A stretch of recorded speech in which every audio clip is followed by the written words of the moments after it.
Eu estou voltando aqui do nosso estúdio com a Sabina Devey, que a Sabina aqui, né, tem um trabalho extremamente complexo, mas ao mesmo tempo muito interessante, é muito estimulante. Quando tomei contato com ela, mais do que rapidamente a convidei para vir aqui para eu poder explorar, e nós já falamos bastante no primeiro bloco a respeito de uma série de situações que a gente está já presenciando, né? As mudanças da sociedade, de comportamento, de interrelacionamento pessoal. E o jovem? O que a gente espera do jovem, Sabina? Eu sei que tem 2 em casa, você já sabe estudar bem isso, né? Eu tenho uma filha, a Bruna, que tem 16. E o Fred? O Frederico tem 14, vai fazer 15 agora em março. Eles são da geração Z, né? É uma geração que é pós, né, uma geração depois da geração Y. A geração Y foi a geração mais ansiosa, vamos dizer assim, de maior ansiedade, porque foram eles que pegaram todo o boom da tecnologia. Então, uma geração ansiosa, hiperconectada. O que aconteceu? As mulheres, né, a partir daquele momento, as mulheres começaram a ir para o mercado de trabalho. Sim. Então, as mães começaram a ir para o mercado de trabalho e começaram a terceirizar a educação dos seus filhos. O que aconteceu? Muitas vezes, as mães começaram a reembolsar afetivamente, através do consumo, através de coisas, os seus filhos. E fora que com tudo que aconteceu, por exemplo, os bilionários do Facebook, né, o YouTube, começaram a ensinar essa geração que eles seriam celebrities, grandes celebridades. E que a celebridade, ela podia acontecer, você soltava um vídeo e podia ter não sei quantos milhões, né? Instantâneo.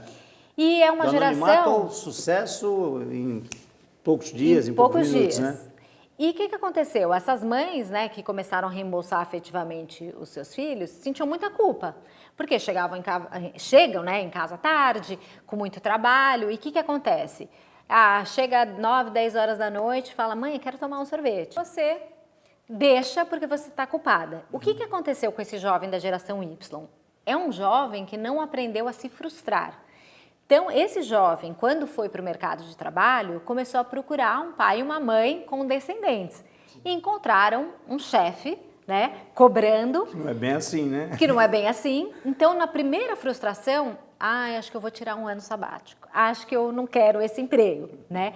Então, são jovens que não aprenderam a se frustrar. E são jovens que se cobram muito e que não aprenderam a incluir o erro como parte do processo de aprendizagem.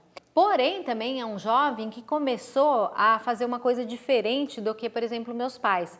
Meus pais tinham um pensamento, né, foram educados com um pensamento muito linear. Então, assim, o emprego era para o resto da vida, o casamento era para o resto da vida, e aí você juntava dinheiro, e aí o principal do trabalho, o trabalho era sinônimo de estabilidade. Aí eu comprava uma casa, e depois eu comprava uma casa, padrão, e aí lá... Depois de 60 anos, eu falo assim, agora eu vou ser feliz, né?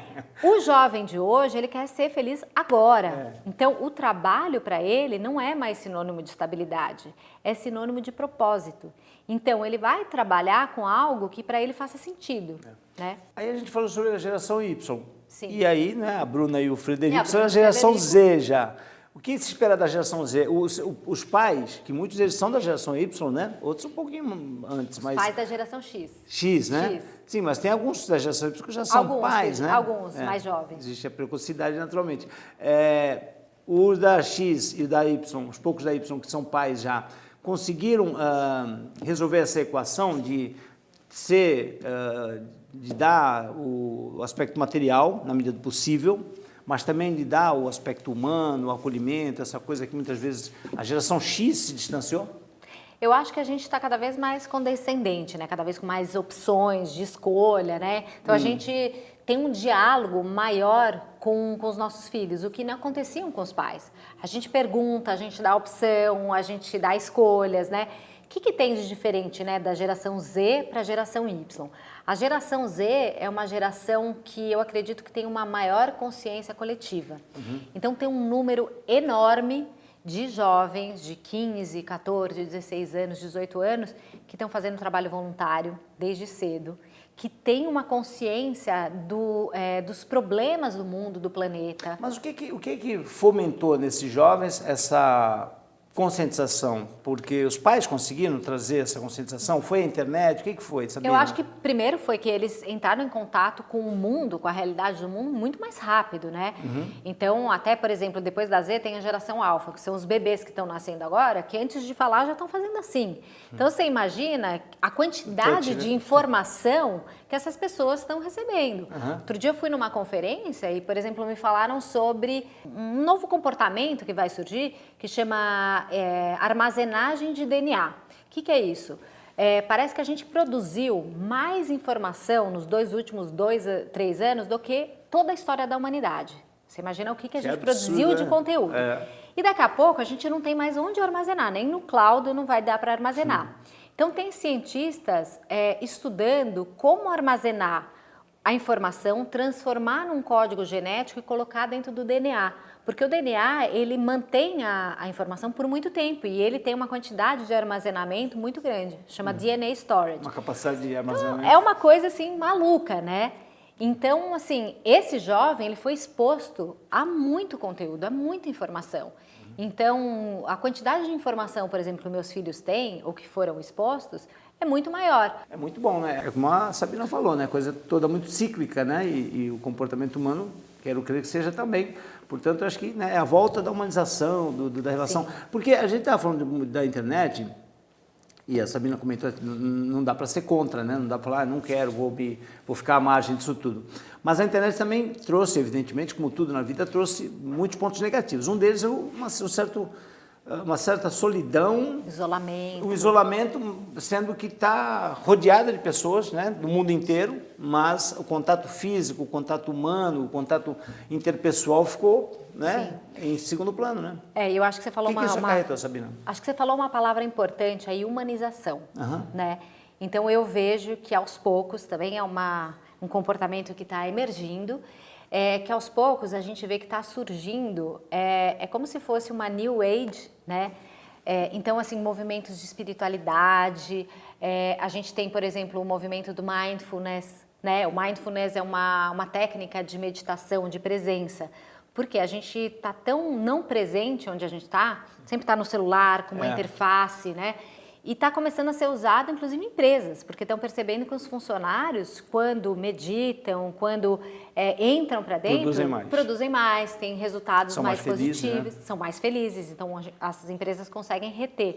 Então, aos poucos, a gente começa a ver que começa a emergir um comportamento da humanização, um comportamento da interiorização, um comportamento de volta do toque, do olhar, de se conectar com a outra pessoa. Apesar de toda a tecnologia, já está começando uma contratendência que chama Digital Detox, que é o detox, que é o detox digital. Então, a limpeza nessa bagunça que assim, sabe, a fadiga, que a digital nos trouxe. A fadiga digital.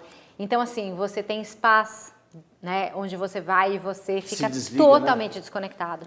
Você tem inúmeros roteiros de viagem, onde o que as pessoas querem é simplesmente desaparecer das redes sociais e de tudo e ficarem em silêncio. Até produtos, por exemplo, para esses jovens, que são os fones grandes, que é uma forma de interiorização, uma forma de silêncio. Se abstrair. Se abstrair, chega do barulho. Ou, por exemplo, até em restaurantes que você estaciona o seu celular, deixa o seu celular para que você possa ter uma interação de verdade com a outra pessoa. E aí, Sabina, como é que você pensa? Aí eu vou te perguntar até um pouco mais sobre o aspecto pessoal. Como é que você pensa no futuro para os teus filhos? Claro que você não vai escolher o futuro deles, mas como é que você pensa que vai ser para eles? Porque esse jovem, ele tem que ter uma sensibilidade, uma capacidade de resolução gigantesca para saber o que é que eu vou fazer. Porque antigamente você crescia e falava, bom, você é engenheiro, você é médico, você é advogado, você é jornalista, tinha umas profissões padrão, né? Hoje em dia isso está muito volátil, né? E aí o que o Frederico quer ser? Ele já sabe o que ele quer ser? Olha, a Bruna diz que quer ser médica e o Frederico diz que quer trabalhar com computação, com programação, com computação. Não sei, pode ser que mude, São né? São duas profissões que hoje a gente pode considerar tradicionais, né? Medicina, naturalmente, e trabalha com informática também. Já medicina hoje também vai mudar, né? Porque a gente vai ter, por exemplo, você vai poder operar uma pessoa no Afeganistão né, à distância, né? Então tem toda uma mudança também da E medicina. ela também tem que se preparar para essa nova medicina, né? O que tem, Pedro, é que tem uma mudança, até por exemplo na contratação, né, de executivos, de jovens. Antigamente a gente olhava para aquilo que a gente chama de hard skills, né? São as habilidades hard, ou seja, o teu currículo era a coisa mais importante, né?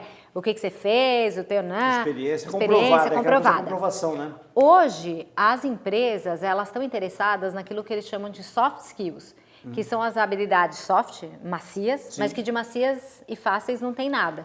Porque quais são? Criatividade, Flexíveis, né? colaboração, empatia, a tua capacidade de poder interagir em equipe, de colaborar, a capacidade de ser ético. Então, muitas vezes, as empresas, elas não olham mais o currículo. Elas vão lá, te fazem uma entrevista e te colocam uma situação real para saber como você reagiria nessa situação real. Sabina, só para a gente concluir, porque eu preciso, né? Nós somos reféns do tempo aqui, isso é uma coisa que não muda. Nesses teus estudos, nessas tuas análises, o tanto que você e as pessoas que trabalham nessa área têm que ficar antenadas, o que é que você diria, para a gente finalizar, em termos de algo otimista, algo que está acontecendo em específico no Brasil? Claro, a gente é um pouco, né, mais atraído aí pelas coisas que estão mais próximas.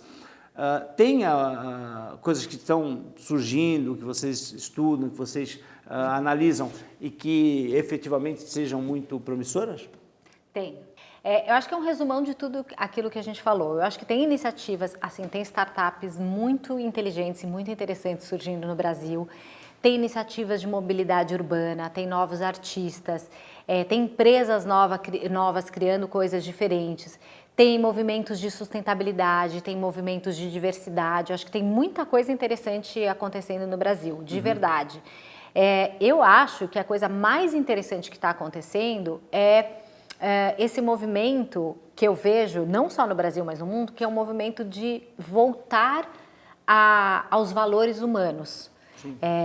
Inclusive, eu faço parte de um coletivo que chama Humans Can Fly, Humanos Podem Voar, que tem como propósito levar as pessoas, inspirar, preparar o voo das pessoas para esse mundo em transição. Então, assim, se eu tivesse que deixar uma mensagem assim positiva, eu acho que apesar de toda a tecnologia, e a tecnologia que ela sirva como um instrumento, e que a gente nunca perca isso, que a gente realmente, eu acho que a gente perdeu um pouco, que é o olho no olho, é o abraço, é a fala, que não vai mudar nunca, é o amor, assim, é a forma como a gente se relaciona com o outro. Legal, que mensagem bacana, olha.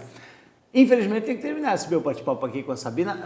Eu posso colocar, né, Sabina, o teu contato no teu site e tal, para as pessoas que queiram, evidentemente, conhecer um pouquinho mais do trabalho dela e, né, desfrutar um pouquinho mais do estudo e do conhecimento que a Sabina faz questão absoluta de compartilhar. Sabina, beijão. Prazerzão ter você comigo. Obrigadão, viu? Prazer. O programa vai fazer um intervalo, rapidinho, são só 2 minutinhos e nós voltamos, não sai daí.